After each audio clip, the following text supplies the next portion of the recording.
제 얼굴이 아파트 단톡방 맨 위에 고정됐습니다. 80명이 넘는 눈알이 동시에 저를 노려보는 기분이었습니다. 1시간 사이에 저는 모임돈을 들고 달아난 사람으로 낙인 찍혔습니다.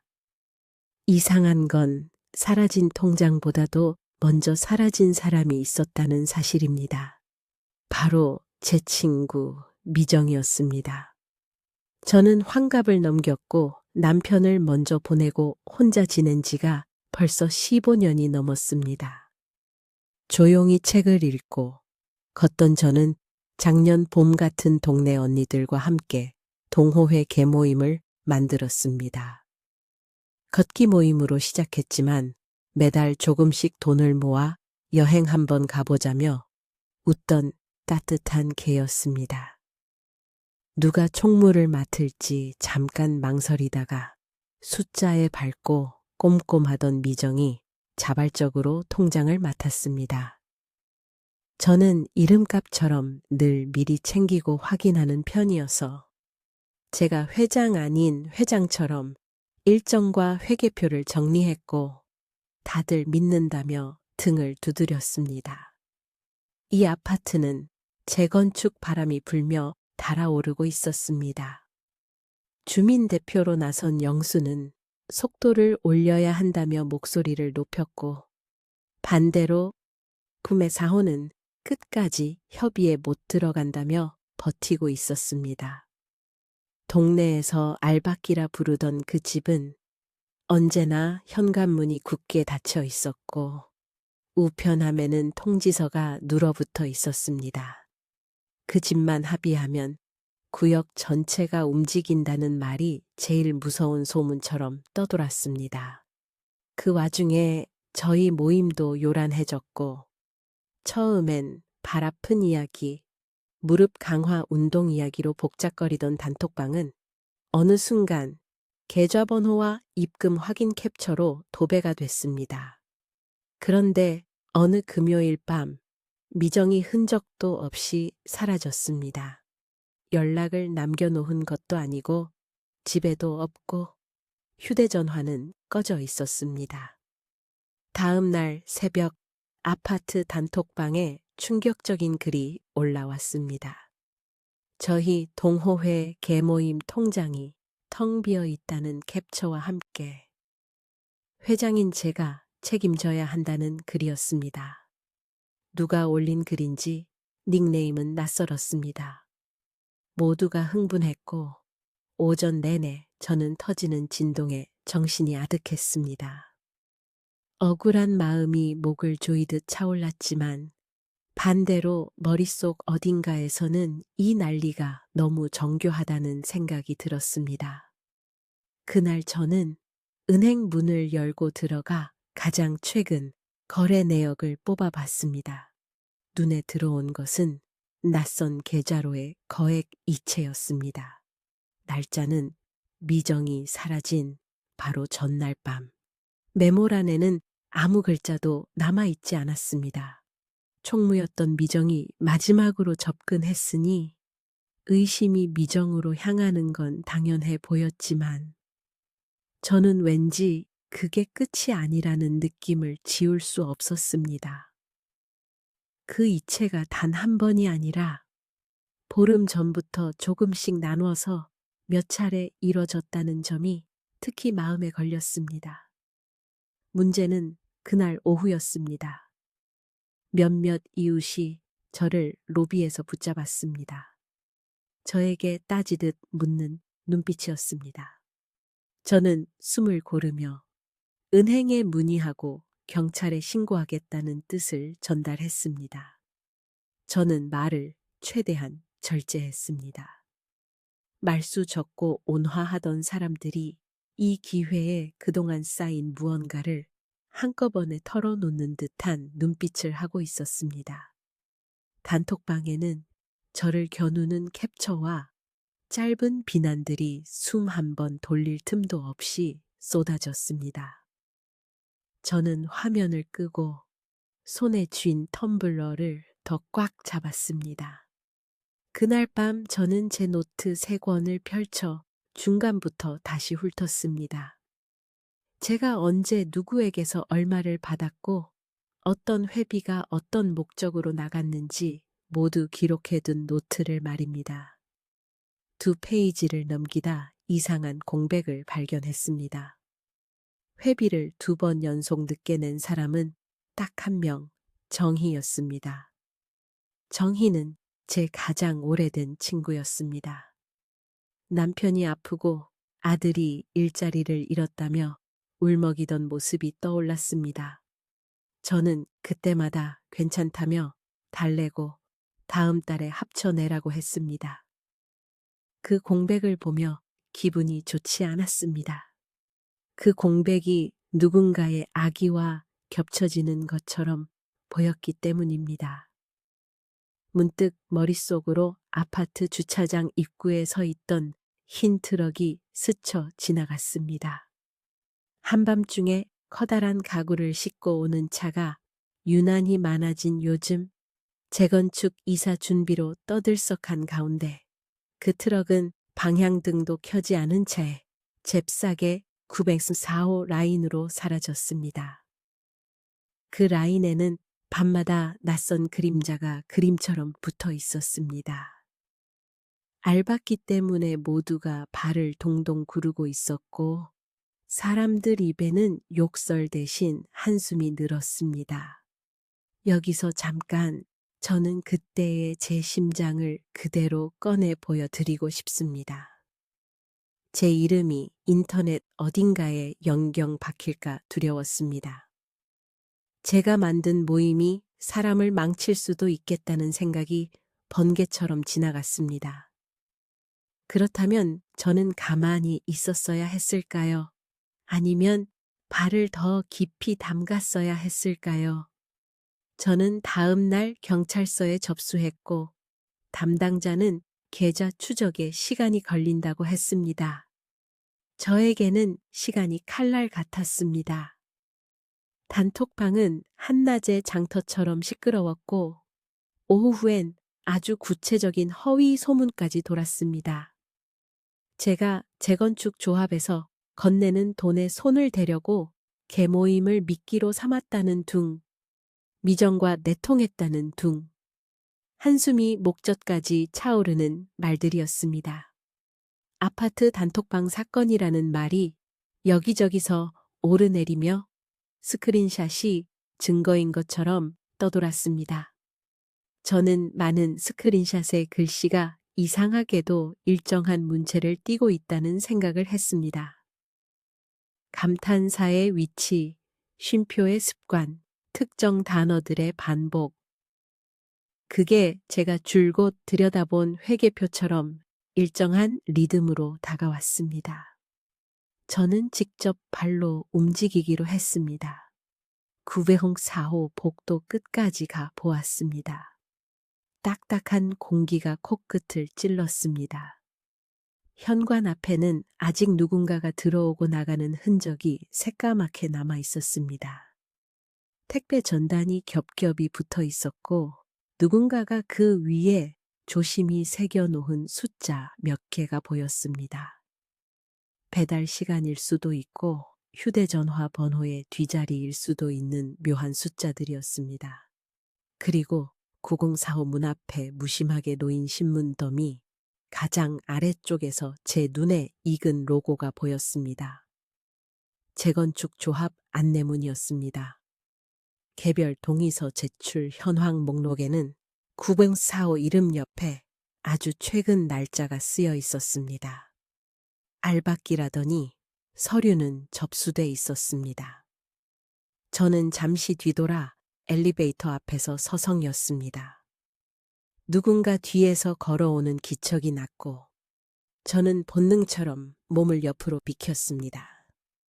발자국 소리는 904호 앞에서 멈췄고 철문 흔드는 소리가 났다가 곧 사라졌습니다.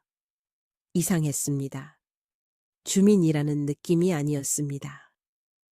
방문자 혹은 수시로 드나드는 누군가. 저는 경비실로 가서 출입 기록을 살폈습니다. 새벽 3시에서 5시 사이에만 한 번씩 찍히는 카드는 딱 3장이었습니다. 그중 하나의 이름이 제 눈을 끌었습니다. 정희의 아들 이름이었습니다. 그날 저녁 저는 정희를 생각하다가 문득 미정의 부엌을 떠올렸습니다. 다과를 준비할 때마다 정갈하게 정리하던 그 부엌 싱크대 아래에는 늘 빈 박스가 몇 개씩 겹쳐 있었고 포장 테이프가 잘려진 끝은 정교하게 접혀 있었습니다. 이삿짐을 싸던 사람의 손길 같았습니다. 미정은 그동안 이사를 준비하고 있었던 걸까요? 아니면 누군가의 부탁을 받았던 걸까요? 가출 잠적이라는 말이 입안에서 순식간에 굳어졌습니다. 스스로 떠났을지, 누군가 떠나게 만들었을지, 저로서는 알 길이 없었습니다.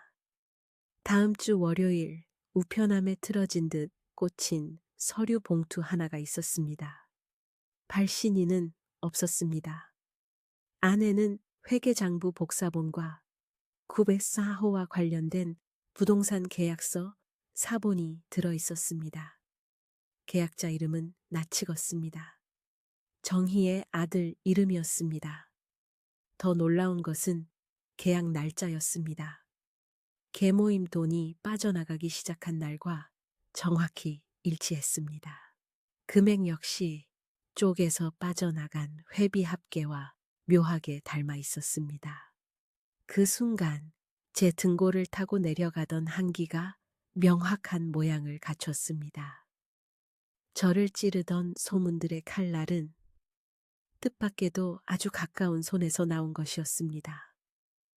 단톡방에 올라온 문장들의 리듬, 쉼표의 습관은 정희가 평소에 단체 메시지에 올리던 글과 꼭 닮아 있었습니다. 저는 그제서야 이해했습니다. 정희는 아들을 위해 재건축판에서 유리한 위치를 만들고 싶어 했습니다. 알박기라 불리던 904호는 최종 협상 전에 조용히 손을 바꾼 듯 했고 그들의 계획은 마지막 순간 값어치를 폭발적으로 높이는 것이었습니다. 그리고 그 자금을 끌어오는 가장 쉬운 길이 바로 믿음으로 묶인 동호회 계모임의 돈이었습니다. 여기서 다시 한번 저는 제 마음의 고동을 세 줄로 전하고 싶습니다. 제 오랜 친구가 저를 겨눴습니다. 저를 세워놓고 저를 넘어뜨리는 줄다리기를 했습니다. 저는 쓰러지지 않으려 말 대신 증거를 붙잡았습니다. 경찰 조사와는 별개로 저는 제 싸움을 준비했습니다. 다급하게 행동하면 무너지겠다는 것을 저는 이미 수없이 배웠습니다. 저는 먼저 은행에서 계좌 추적 동의를 모임원 모두에게 받아냈습니다. 냉정하게 손으로 쓴 동의서 사본을 하나씩 모으며 저를 헐뜯던 몇몇의 집 앞에도 조심스럽게 놓아두었습니다. 제 표정은 흔들리지 않으려 애썼습니다. 다음으로 아파트 관리사무소에서 고괴섬 4호의 우편물 수령 기록을 확인했고 최근에 갑자기 늘어난 우편물의 수신인 이름들이 정희 가족과 연결돼 있다는 것을 알아냈습니다. 이름을 맞잡고 있는 작은 고리들이 흩어져 있던 모래알처럼 한 줄로 연결됐습니다. 아파트 단톡방 사건은 점점 커졌습니다. 동네 카페 게시판까지 번졌고 주민회의에서는 제 이름과 모임의 이름이 새까맣게 칠해졌습니다. 저는 아무 말도 하지 않았습니다. 대신 복사된 계약서와 장부, 출입기록, 은행 이체 내역을 파일에 고이 모았습니다. 스스로의 분노가 파일을 찢어버리려 할 때마다 저는 제 허벅지를 살짝 꼬집었습니다. 참아야 한다고, 싸움은 길게 가져가야 한다고 스스로를 다독였습니다.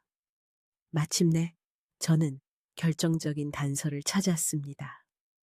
단톡방의 어느 사용자 프로필에서 여러 계정이 같은 사진을 여러 번 바꿨으며 시간을 끄는 흔적이 나왔습니다. 아이디는 달랐지만 프로필에 붙여둔 작은 글귀의 공백 하나, 오탈자 하나가 계속 반복됐습니다.